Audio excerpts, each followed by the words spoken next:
Welcome, Red Eyes members. Thank you for tuning in and for joining us. We're glad to have you here. We are continuing our very interesting discussion with Professor Kevin Warwick. And I'd like to begin this segment to talk a little bit more about the human-computer interfaces or human-robot or machine integration. I guess I would like to ask you, Kevin, to begin with where we are in that regard today and where you think we might be in, let's say, 5-10 years down the road here. Yeah, I guess there's different ways for humans to communicate, to interact with a machine, computers particularly. One key element is clearly in terms of speech, that we talk to the machine and it will do something understanding what we're talking about. Now, I think we've progressed considerably, and when the machine starts communicating back with us, we've progressed considerably. But it's slow going because the machine doesn't have our, how shall I put it, heritage. It's not got a human brain, it's got a machine brain. So a lot of the memory aspects and the way of thinking is somewhat different. So to expect the machine to think exactly like we do and to understand all the nuances in our speech can be very, very difficult. Some of the chatbots that are available online, I think something like Jabberwocky as an example, but that's just one example. Some of them are actually getting quite good now in communicating. And the Turing test, which I think a lot of people are familiar with, I would feel, what this is a test set up by Alan Turing many, many years ago to see if you can't tell the difference when you're communicating with a human or a machine. So if the machine can convince you think it's a human you're communicating with, it's actually a machine, then it would have passed the Turing test effectively. I mean, that's putting it in a very small nutshell. Right. But at the moment, no machine technically has passed the Turing test. I would predict that it's not going to be very long.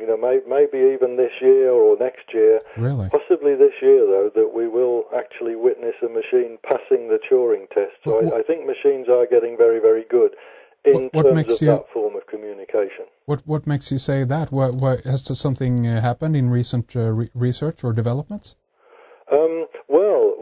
It's keep your eyes peeled, keep watching. We're actually running in the University of Reading in October. We're running a Turing test. This is under the Loebner Prize, is an annual event that is held where various machines come together.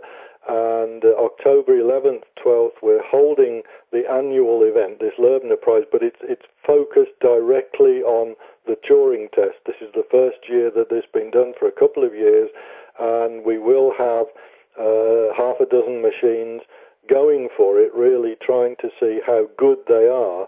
And having seen some of the initial attempts, as it were, we're doing some trawling through to select the best machines for the final. I'm just looking here. If it doesn't happen, it's going to be very, very close. So, but it could well happen. So I would say keep a lookout for October 11th, 12th, and the Loebner Prize, the Turing test at the University of Reading. You could well see something. It's going to go very close if it doesn't happen. Right, and is this done with a similar kind of a chat bot that you mentioned previously? Yeah, most of the machines are of that type. So they operate online and actually learn from people communicating with them. So they will chat with people chat with them, and they will learn from those conversations ways to converse. I mean, I'm not saying in any way they are as perfect as a human. They can't copy a human in every respect, but that's not what the Turing test is about. The Turing test is given a 5-minute sequence. Can you tell the difference with this? It could be a human or maybe not. You don't know. Yeah. And can the machine fool you over that period? I think it could well happen. Just had a paper. We had a conference quite recently in the south of France, and the paper we put there was about a machine telling a joke. Essentially, one or two philosophers in the past have said, well, machines will never be able to tell jokes like humans can. Well, we've got all sorts of examples that countered that, but just examples of jokes that machines can tell. I have told chatbot-type machines just to show machines can easily tell jokes. Interesting. Whether they understand them in the same way we do is a whole new question. That's a different thing altogether. Well, can come up with original jokes. Well, exactly. There you go. I mean, it still feels to be, a huge leap, so to speak, between, what we consider to be, if we actually talk about, sci-fi jargon here, whatever, what an AI is or an artificial intelligence is, and what actually can be achieved today. I mean, what are the obstacles really? I mean, why is it so difficult for us to make an AI? But it depends what you want. If with AI one means trying to get a machine to be intelligent in the same way that a human is intelligent, if that's what we were looking at doing, then in many ways it's restricting the machine it's limiting the machine to be as poor as the human brain is. Because a machine brain has lots of advantages. The speed of these are simple advantages that we know about. The speed of processing, of number crunching. The human brain can't compete with the way that a machine goes through sets of equations accurately. It can't compete in terms of speed or accuracy. Memory capabilities. Marvin Minsky from MIT has said that if you live as a human, if you live to be 100, your entire memory you can download onto a single CD. I mean, whether that is accurate or not, the point is that it's a small, finite amount of memory.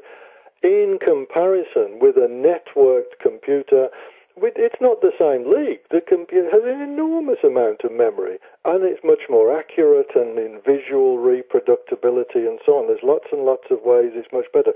So if we're taking a machine and trying to limit its intelligence to be something like a human, in many ways it really is restricting how it performs.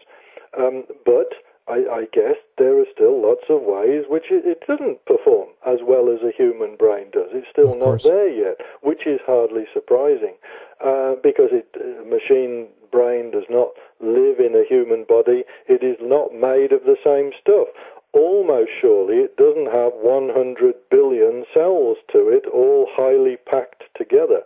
So I would think that a machine brain is perhaps never going to be the same as a human brain in terms of intellectual performance and so on, until it is a human brain. If we actually built a human brain, then probably it would be have the same intellectual capabilities as a human. But I don't think we can do that just yet. So I think there always will be differences because it's made of different material and it operates generally in a different way.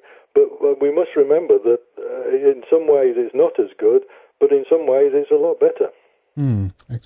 I mean, there's you raise a good point there, because again we're looking for something that is supposed to be like a human or whatever. But in many cases, what seems to be the issue here is like making decisions, for instance. I mean, things that we as a human being consider to be fairly easy, at least, that can be a tremendous amount of, algorithm that you have to write in order for a computer or machine to do something like that. But we kind of project ourselves upon that, and we think that it should be able to have a will or a driving force or whatever. But I mean, I guess that in one way I consider a true artificial intelligence is actually something that is more like a sentient being, more in a way, actually. And I mean, that step seems to be very far away, at least at this point. I mean, we have people like Ray Kurzweil, for instance, that talk about the singularity, the technological singularity, that if a smart enough machine can help us to write better code, for instance, that machine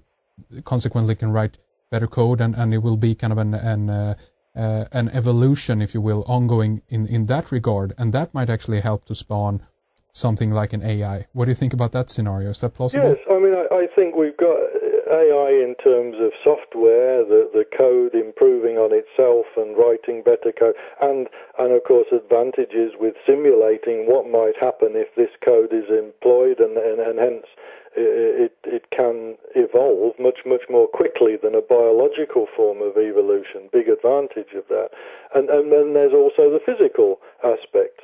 And the two things don't necessarily go together. With humans with biological systems, the intellectual abilities and the physical abilities are all together. It's a compact whole, and that's how we've evolved. That's how other animals, other creatures have evolved.